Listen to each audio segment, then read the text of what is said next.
My next guest is a graduate of both the Elder Conservatorium of Music and the Western Australian Academy of Performing Arts, an up-and-coming powerhouse of musical theatre. He's already performed in Legally Blonde and Les Mis and is about to star as Princeton in the Tony Award-winning Avenue Q. Welcome to Showtime, Harley Dasey. Hello, thank you for having me, Andrew. What are your earliest memories of performing and what drew you into this world of musical theatre? Yeah, I feel like ever since I've been a youngster, I've always I've gravitated towards any kind of performing opportunities. In primary school, I think we did Horton Hears a Who at our school assembly, and I was Horton, biggest role to date. And then slowly, as I grew up, I got into music, playing a lot of instruments. I started with clarinet. Then when I went to high school, jumped up to saxophone, and eventually went into guitar and percussion. And then I also had a love for acting through school drama classes. And then our school musical came up, and I was like, why not join the two together? It was Seussical, and I was Mr. Mayor, so kind of a nice evolution from Horton Hears the Who. And then from there, it just my love for it exploded. I kept doing my school productions, and then ventured into community theatre, and then you realize, oh, you can do this as a job, and then started studying it. So it's all it's always been there, even though I haven't always realized it.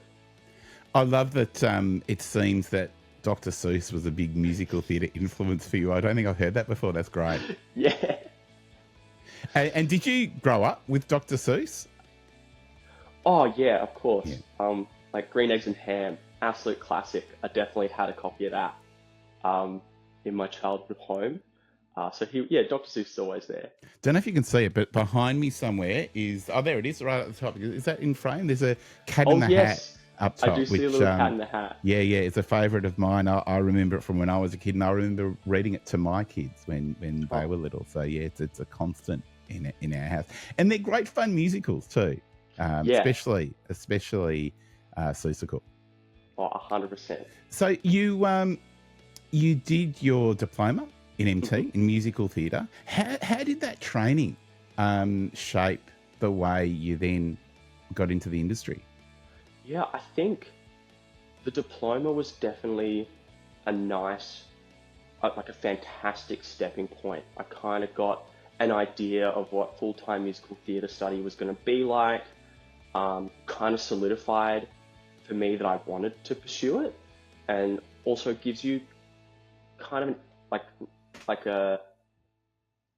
level of how hard you have to work to actually improve, because you've got to put quite a few hours in, especially outside of class, because a lot of it's practical and a lot of it is you come in, you get up and you perform rather than learning a piece through classes, which is pretty cool. And you'd be no stranger to that. I think you play clarinet, saxophone, guitar, and percussion. So you'd be quite used to the practice between sessions. Yeah, it's easy when you love it, though. That's the wonderful thing. And how do you think that background in music and playing instruments has helped you as a musical theatre performer? Oh, I think it's helped astronomically. You don't need an extensive musical theatre knowledge. You don't need an extensive music theory knowledge to be a fantastic performer. But it's those little quality of life things I can read sheet music pretty well. I know bass clef and treble clef, because sometimes as a mass presenting performer, you do jump around the staves a bit. And also rhythms. I can note bash if I'm learning a piece and I don't have a backing track, all that kind of stuff. As someone who a long time ago used to play viola, I'm triggered by the fact you didn't mention the alto clef just quietly. Oh, I know, I'm so sorry. Often underrated alto clef. I don't reckon I can read sheet music anymore. I don't know how long. It's not like riding a bike. No. I think it's something, maybe if I practiced, I would. I don't know. Yeah. Luckily, these shows don't rely on me learning to read music again. Hey, what's a dream role or a dream production for you? And we'll chat about Avenue Q in a sec, but putting those aside. Oh, ironically, Avenue Q has always been up there. I promise we didn't set this up. I know. I actually realized, like, a couple of weeks ago during the rehearsal process, I remembered that my very first song that I learned at a singing lesson was Purpose. Oh, really? Yeah. And now I'm doing it for realsies, which is good. Of course, one of the numbers in Avenue Q for those that aren't familiar with the show yet. But yeah, Avenue Q's been up there. I mean, Wicked is the classic. Everyone loves a good Wicked. Remind me, who won Best New Musical, Tony, out of Wicked and Avenue Q in 2004? It was Avenue Q. That's right. It was Avenue Q. Okay, we set that one up. Yeah. Legally Blonde, luckily got to do that and play my dream role in it, Emmett. And then I'd love to be involved in any kind of new work. That's always been like a dream. Harley, I've heard a rumour in terms of performing, but and I don't mean to put you on the spot, but I do mean to put you on the spot. That you do a pretty mean Kermit the Frog impression. Is there any truth to that rumour at all? Oh, you know what? It's I have. I'm not hearing a no. I have sung Rainbow Connection in the impression. It's a few years old now, so whether or not it's still as trusty as I remember. You going to give it a go? Yeah. Oh gosh, that is putting me on the spot. Because what if it's awful? No, you can always edit it out. Yeah, that's true. Hello, Kermit E. Frog here. That's about it. I was hoping you'd bring out the banjo and we had the Rainbow Connection thing. I know. Steve Martin would pop into the background. Yeah. It looked really cool in my head, but that sounded very Kermit the Frog. Oh, thank you. Hey, you should do a show with puppets. Yeah, I should. That would be a good idea, I think. Speaking of, what was your first impression when you first read the Avenue Q script? Because it's pretty different. It's a very different musical to the sort of images that most people probably conjure up when they think about musical theatre. Yeah, of course. Because I think, like, I knew the soundtrack going in because it's classic, iconic musical theatre score. But I think my main impression was, this is kind of smart. Because you think Avenue Q, sometimes you think, it's shocking, it's like out there, offensive or inappropriate. But you read it and you're like, this comedy is actually really well written. It's charming. It's actually quite of a heartwarming story. Like a lot of moments where you really feel for the characters and their relationships with each other. I think that was the biggest excitement out of it. Yeah, it's got a reputation of being, grungy, rude, edgy, confrontational. But it's ultimately about people finding their way, people finding their purpose in life. Yeah. And that heart and soul and that tenderness and vulnerability, isn't it? Yeah, it's like you can't make people cry without making them laugh.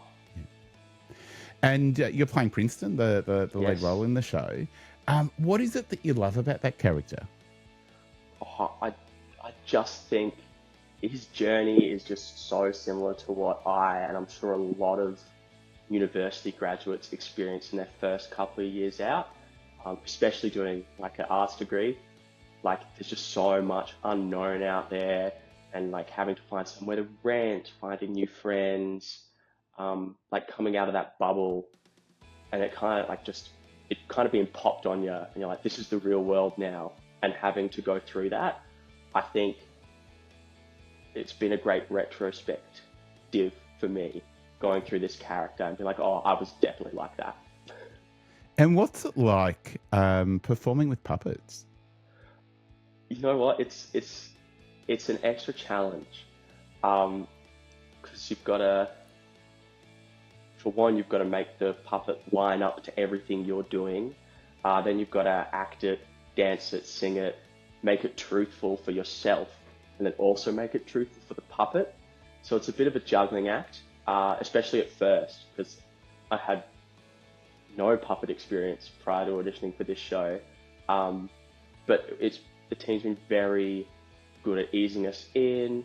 We have a experienced puppeteer in the cast who's giving out great advice and taking us through puppet workshops.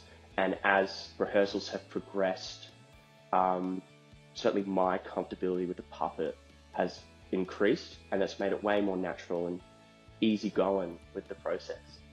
Because having seen rehearsals, it's not just you learning how to operate a puppet and incorporating the puppet in your performance, but it's also you making eye contact with the puppet rather than the puppeteer, and that connection is between the two puppets and the performers and the opposite puppet. There's quite a lot to unlearn and relearn, given all your previous theatre experience. Yeah. Oh, yeah. Sorry, did I touch your nerve? No. That is entirely true. But the puppets are surprisingly expressive. Like they've got the big eyes that can tell a million stories. So it's actually it's still pretty easy to react of, especially because a lot of the puppeteers play with their vocals as well. So you get a lot to gauge. And you touched on this before. How do you think the humour in the show helps address some of the really serious themes that the show covers? Yeah, I think the humour and kind of the inappropriateness of it all is kind of just the first layer of it. It's what makes you listen and gets your attention. And you don't really have to look that much deeper to realise kind of the messages that are there. And it's a lot of like looking at what a character does, and because it's a satire of Sesame Street. Sesame Street tells you what to do. It's almost like, in a way, Avenue Q tells you what not to do, if that makes sense. Like you'll see the characters do something outlandish and you'll be like, oh, I wouldn't want to be like that. Yeah, absolutely. And all these years later, I mean, Avenue Q is over 20 years old. Why do you think that Avenue Q still resonates with audiences today after all these years? Well, I think there's just so many universal messages in there. One you mentioned earlier, finding your purpose in life. There's friendship, dealing with rejection, dealing with your career, finding a place to live, love, all those things that are just part of a human experience these days that I think potentially will never be outdated. And then there are some like deeper political issues that are still prominent today that still need to be addressed and explored, which I think it's kind of cool that it's still relevant, but also it makes you think.